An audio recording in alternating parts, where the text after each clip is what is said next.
What's up, guys? So in this video I'm going to be talking about 440s, 5.9 Magnums, and Hemis.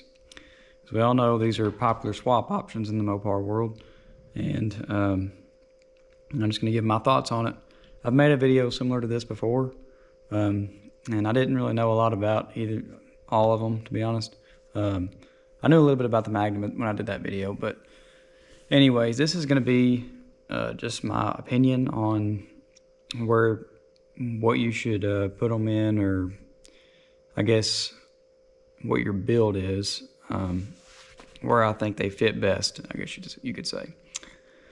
So it really kind of depends on what your power level you're wanting is and your budget. That's the two big things that matter the most, because we all know that 440s can make gobs of torque, and they can make tons of power, you know. But it's all relative to what you consider tons of power to be, you know. So, and the 5.9 Magnum can also do the same, and all three of them can make good power. Okay, so really it comes down to your budget mostly, and like I said, what your intentions are with the vehicle. Because if you're just wanting something that's naturally aspirated and makes a ton of power, then I would say go with a 440. Although you're kind of limited to how much power you can make. And I say that because the 440s are pretty common for cracking down the middle of the block if you get to a certain power level. And I think a lot of that has to do with how much torque they're making. But they're just not as strong as like the Magnum or the... And this may not be completely accurate, because there's not a lot of info on how much a Magnum can actually handle. So from what I've seen though, and what I've gathered on the interwebs, it seems that the 440 isn't that great. Once you get past 700 horsepower, then you're really kind of knocking on the limit. And even, I mean, you got to put a girdle in it and all this stuff, and nobody really knows with a Magnum, because nobody's really pushed them that far to know what the limit is. There's not enough people boosting them and stuff to really know what the limit is. As far as I can see anyway, I haven't been able to find anything. I found a few videos of people doing it, and they held quite a bit, but nobody was on a dyno when they did it, so nobody really knows. But I've seen Magnums with 20 psi, and they're just basically stock, so that might be pushing that 700 horsepower mark. And I've seen them let go from videos and stuff, and they tend to let go at like 20 psi. Now, there's not, these videos that I've seen of this, they're not really sure on what exactly caused this to happen. So it's still kind of up in the air whether it was something that was just a freak accident, or if it was just the motor itself can't handle it. So it's really kind of up for grabs. Now, I will say though, if you're really going for all out power and you just want as much as you can get, like I'm talking over 1,000 horsepower, then I would say Hemi is your best bet. And the Hemis they get a bad rap a lot for the cam failures. And this is kind of an area where it really depends on what you're using the motor for. Because I've heard that the Hemi motor did a lot better in cars, and I have a reason why I believe that happened. Because like you see it where people, I've heard from people that the ones in the trucks, the cams fail before the ones in the cars do, typically. Like usually the car lasts a lot longer than the truck does. Like a Charger or something will last a lot longer than a truck. It's the same motor, like it's a 5.7 Hemi, you know.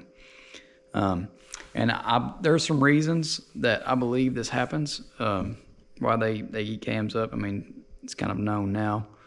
I know MDS plays a big part in that, and if you don't know what MDS is, it's basically, it puts the engine in a 4-cylinder mode. It was like a fuel economy thing that Dodge was doing, and what can happen is essentially the way it works is there's like solenoids, and it directs oil to the lifters. Now, whenever it goes into 4-cylinder mode, instead of just turning off the spark plugs and the fuel system to those cylinders, it actually will not let the valves open and close as well. Like instead of coming off their seat, they just stay there. And they do this by, like I was saying, those solenoids, they reroute the oil into the lifters. The way the hydraulic roller lifter works is it kind of builds up pressure whenever you're wanting the valves to open on these motors. And what it does is there's like a pin inside of it, and it doesn't let the oil go in there. So, or it allows the oil to go in it, and it basically rides on top of the cam lobe. Like, in a sense, it's just riding on top of the cam lobe. And that way, it's just compressing the lifter and just letting it compress without actually pushing on the push rod. So you're basically in a, I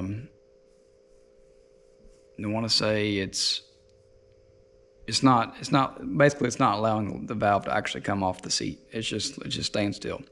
So your intake and exhaust valve are closed. And the reason they do this is because, I don't know the full details of it, but I do know that it is proven that whenever the exhaust valve and intake valve are not opening, it allows the engine to run better that way. Like with just having the piston going up and down with no valves opening and closing, it creates less restriction and allows the engine, I guess because it's not trying to build compression because there's nothing to compress.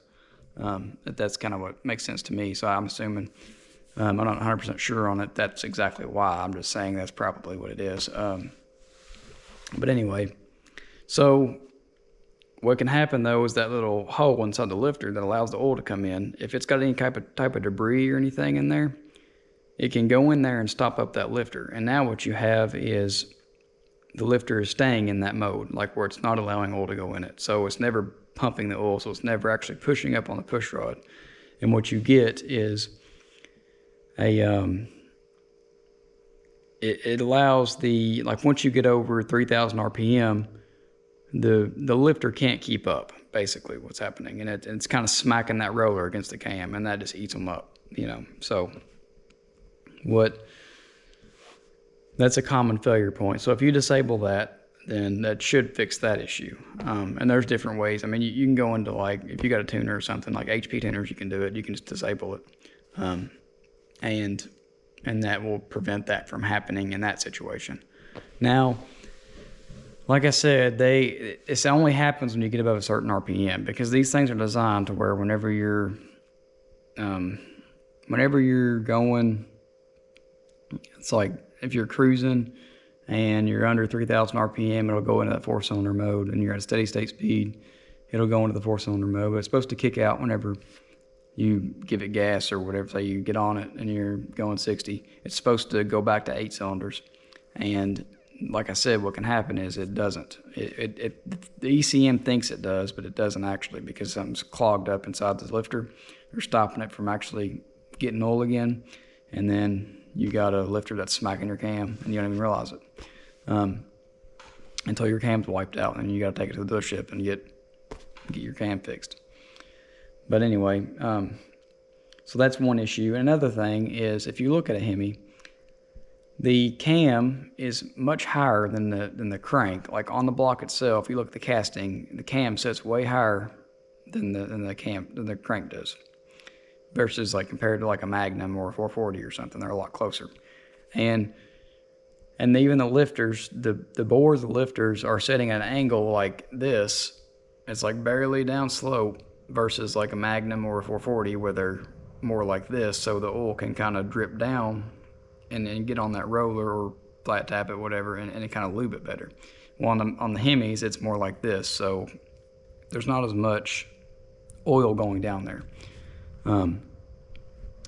And I've heard that this is actually because the Hemi is based off of the LS. Like whenever they first were coming out with the Hemi, and I know I don't know if y'all know this or not, but a lot of the early LSs were 5.7s, and Dodge they took that design into consideration because it was very well, I mean, I'm not a Chevy guy, but they work pretty good.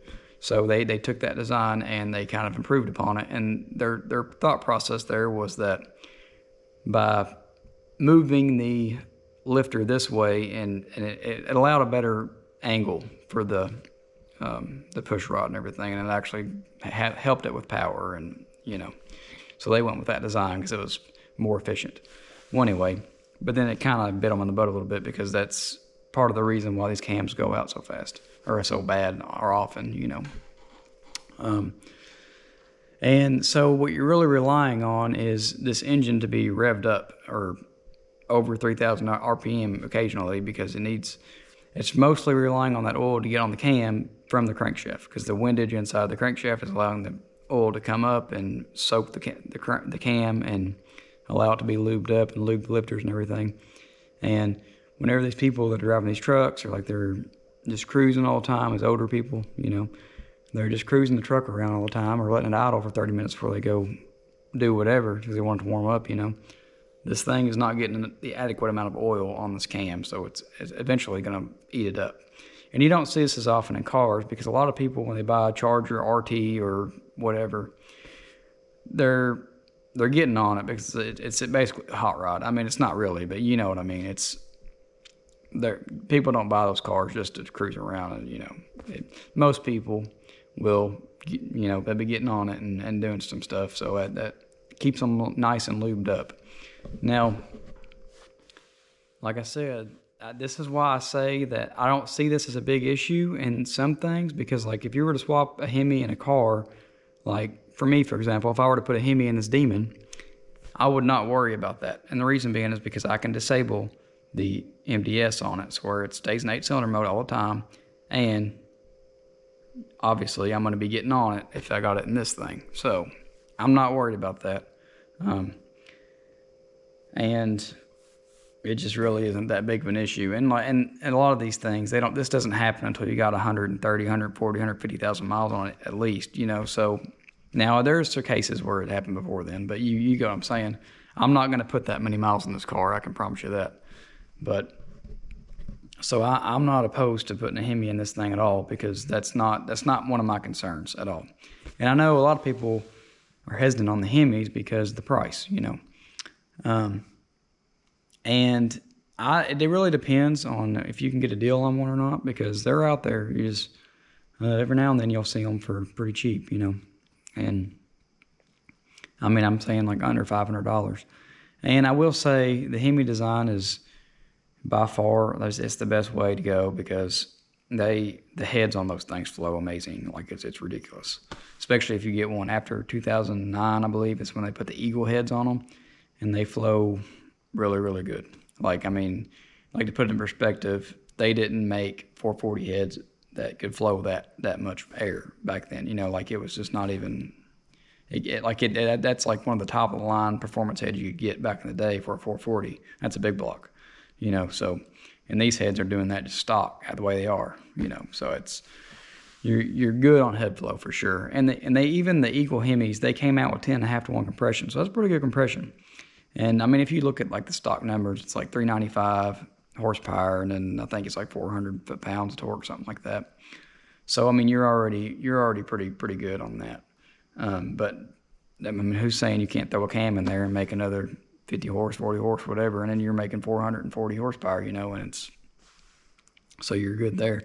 And that's not even considering putting boost on it, because that's what a lot of people do, and these things are known to handle it. I mean, I've seen many Hemis that are out there running over 1,000 horsepower, and I mean, even 5.7s, they're capable of doing it. And they love it, you know. And I've seen them. I've looked at these motors, and they are built pretty stout. Like if you look at you can look at the like the crank, the main caps, like how they kind of like they sit inside of the block, but they're like encased on each side. Like you can kind of see a notch cut into where they're like sandwiched in between the block. I'll have to show you one day, because I may or may not have a Hemi. But anyway, yeah, I'll make a video on that later. But anyway, yeah. So that if that's what you're after, if you're after all the power, then Hemi is definitely the way to go. And I can talk more on that later. But I will say though, like I said, if you're wanting something that's cheap and you're on a budget, you know, and you're not wanting 1,000 horsepower, you're just wanting 500-600, you know, something. Because to be honest with you, 500 or 600 is way enough for this thing. Like this thing, they don't weigh that much. So, I mean, I don't know how much they weigh, to be honest, but it's not that much. So, I mean, 500 or 600, you'd be very, very happy with a car like this, or I mean, even in the D150 or whatever, you know, that'd be plenty. It'd be definitely enough to have a good time and show some, you know, put some respectable numbers up there, and you know, be pretty cool ride or whatever. Well, like for me, as you can see, I do have a D150 with a Magnum in it, and the reason I did that was because, like I said, I'm not after 1,000 horsepower. That's ridiculous. I don't need that. And another thing for me is I don't have a whole lot of money, so if I were to put a Hemi in that thing and it blow up, then I'm out a lot of money, you know. And these things, a lot of times they're hard to find for cheap, you know. Versus the Magnum. See, I bought all this stuff for this Magnum. I bought a bunch of EFI stuff, and the thing for me is I can put that on any other Magnum. You know, it's not like it stays with that motor. And you can find these motors where I'm at anyway. You can find them for $100, $200, $300 all day long. Like, they're everywhere. So I can go through as many as I want, you know, before, I can just keep on trying different things, and you know, I can get more power, you know, it's whatever. And it ain't that big of a deal if one of them blows up. I'm not out a lot of money. So I'm more budget minded with that, because, and it makes it more fun, because I'm not as afraid to give it what it can take. You know, I'm not always worried about if I'm going to blow something up. You know, from my Magnum blowing up. You know, it's not that big of a deal if it does, because I can get another one for cheap, and pretty much everything else will work. I may have to get a different cam or something, because it might have took that out or whatever, but probably wouldn't. But it could, and so most likely it will be fine. I can just, all the money I spent on everything else could just go to another one. So it ain't that big of a deal. Now, with the Hemi, on the other hand, though, like, a lot of them are going for $600, $700, $800, and I don't want to be spending that very often. And hopefully I don't have to do that with the Magnum either. It's just, if it does happen, it's not that big of a deal. Versus the Hemi, it is kind of a big deal, because it'll be down for a while until I can find another motor for it's not ridiculously expensive. Now we'll go to the 440. We'll talk about that for a minute. I mean, those things, if you're just wanting something to throw in there, you're not worried about boosting it, or, you know, you're just wanting something that's fun and you can throw it in a car and have a blast with it. I mean, they got gobs of torque, so you can just throw that thing in there and you'll be set. You know, if that's all you're after, you just want something. Say you found a project car or something, and you just want a little bit more power than it had, like say it had a small block or something. You could throw a 440 in there, maybe throw a cam in it, and be on your way. You know, put an intake on it, and you have a blast with that. There's plenty of torque to just spin the wheels and do whatever you want with it, you know. And those are good for that. They really are. And even if you're drag racing, you know, if you're bracket racing and you don't want to deal with a turbo having you know, you're not worried about a turbo, because you don't want to mess your consistency up if you're bracket racing, you know. You just want a car that you can naturally aspirate it, put a good number down on the track, you know, and run it back to back. Then a 440 is probably the way to go, because a lot of these other cars, like with a Magnum or a Magnum can do it too, don't get me wrong, but I would probably, if I was making a bracket car, I would probably put a 440 in it, just because. Now a Magnum, like I said, they could definitely do it too, but I do think you'd probably be better off with a 440. You'd just be starting out with a bigger engine, you know, and a little better. But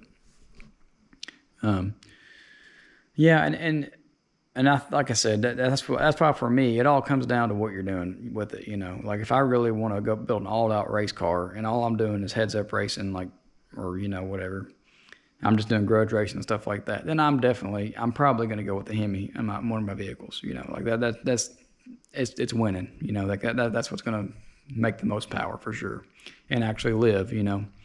Now, I know some of these people, a lot of people say that the Magnum, or not the Magnum, the Hemi will not make more than 8 psi boost, and the pistons will shatter and all that stuff, you know. And I don't think that's correct, because I've seen it on some stock vehicles or stock Hemis, and they'll push more than that. I think a lot of it is user error as far as tuning, or they're using a tuner that doesn't know exactly what they're doing, and it's detonating and causing the pistons to shatter. I can see that happening. Same thing with any other engine, though. I mean, if you know what you're doing as far as the tune, That's most of the battle right there, just getting the tune right. That makes a huge difference. And a lot of times it's not the engine itself that dies or has a rod blown out or whatever. Most of the time it's actually detonation causing it, which is, you know, the pistons getting a hole in it and all that stuff. It's not really the piston's fault. It's probably the tuner's fault for letting it get that hot or letting it detonate like that and cause problems. And you'll see some other stuff too, and like crank snapping in half and stuff like that. And even that could be caused by the tune being wrong, because it's sending those vibrations whenever that's detonating. It's just sporadic explosions inside the cylinder. It could wear that crankshaft out.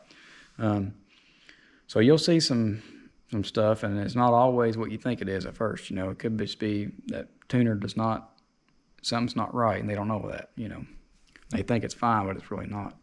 But like I said, it really depends on what you're doing. So I don't have anything against any of them. I mean, you can put whatever you want in whatever you want, you know, as long as it's not an LS. You know, no Chevys and Dodges, that's for sure. Now you can put a Dodge in a Chevy. I'm okay with that, but no Chevys in a Dodge. But anyway, so yeah, like I said, it all depends on what you want and what you're after with your build, you know. So that's my opinions on that. And if anybody has any questions about that or whatever, or you want to tell me that I'm way wrong and all that, go ahead. But anyway, like I said, this is just my opinion. We all got one, and from what I've looked into and all that stuff, that's the way I feel about it. So yeah, that's all I got to say about that. Anyways, I'll catch y'all later in the next video.